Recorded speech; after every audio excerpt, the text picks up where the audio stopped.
Xin chào các bạn. Hôm nay mình lại tiếp tục làm một món về mực nữa. Đó chính là món mực xào chua ngọt. Mình mua ở đây thì có hai loại mực các bạn. Một loại thì ốm dài, còn một loại thì đen lùn mập.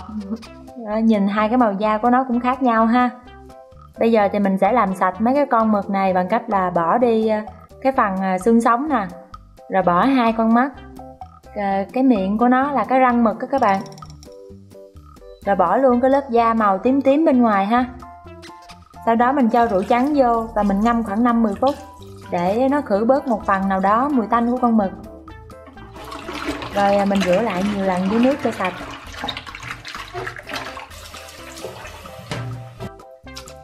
Con mực nó có hai cái phần ở phía trên đây nè các bạn. Nó mình lấy ra rất là dễ ha. Nhìn cái này nó giống như là chiếc lá vậy đó. Mình cắt xéo xéo như vậy. Cái này không biết là hình gì luôn á. Mực thì mình sẽ thái theo kiểu này, cắt ngang rồi sau đó mình lạng xéo xéo ha. Mà mình cũng không biết gọi nó là cái hình gì nữa. Nhìn giống như là một cái bông hoa dài vậy đó, một cái trụ mà nó tua tủa ra.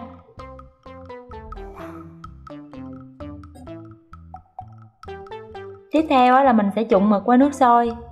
Mình bỏ vô trong đây là một vài lát gừng với giấm trắng ha. Mình trụng sơ vài giây thôi các bạn, rồi mình vớt ra. Mình trần sơ trước như vậy để lát nữa mình xào nó đỡ bị ra nước ha. Với lại gừng và giấm nó sẽ giúp khử cái mùi tanh của mực rất là tốt. Đây là cái hình trụ hoa mà mình nói đó các bạn. Mình không biết gọi nó là tên gì nữa.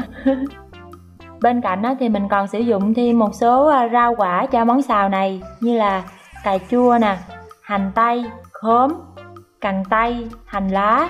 Ngoài ra còn có trái hạnh nè, hành tím, gừng, tỏi.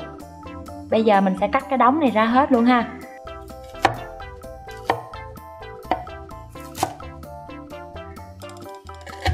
Gừng, hành tím và tỏi thì mình sẽ băm nhuyễn nha các bạn.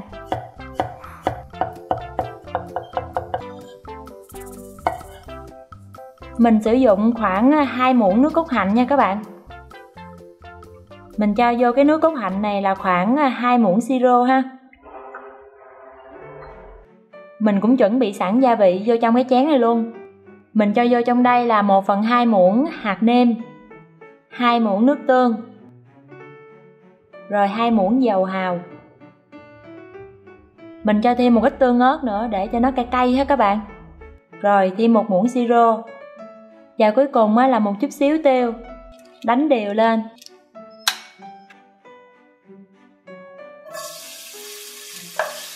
Thơm quá trời luôn á các bạn. Khi mà hành tím, gừng với tỏi nó đã vàng thơm lên như thế này rồi thì mình sẽ lấy cái này qua để ướp thịt luôn ha các bạn, cho mực nó thơm lên luôn.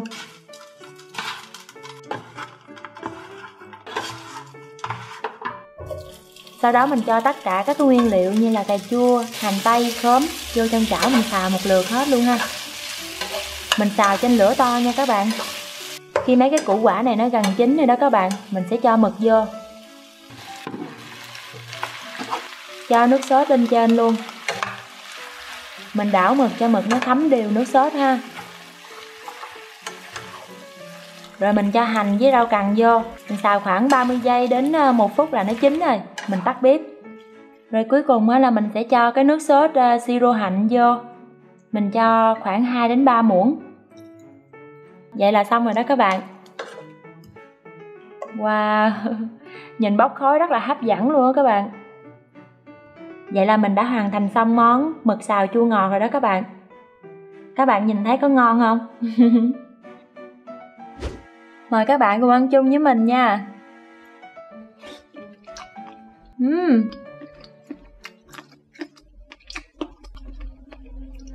Miếng mực nó giòn giòn, ngọt ngọt các bạn. Còn cái nước sốt thì chua chua, cay cay. Trời ơi, cái món này là cực kỳ ngon luôn các bạn. Mình ăn chung với bún hợp gu luôn. Cái miếng mực này hồi nãy mình làm sắc cho nó dài cho nó đẹp chứ mà ăn hết cái khúc này là lòi bẩn họng ra. Cái hình còn cái này hình chiếc lá mà giờ nó thành gì nè các bạn.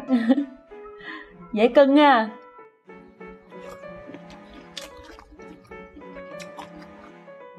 Cái món này mà uống chung với bia rồi xuất sắc. Bây giờ mình đem cái món này ra cho chồng mình thưởng thức. Ổng đang ngồi coi đá banh đó các bạn, chặn Việt Nam với Curaçao. Ghiền lắm. Mình rất là cảm ơn các bạn đã xem video này của mình ha. Xin chào tạm biệt các bạn và hẹn gặp lại các bạn nha. Bye bye.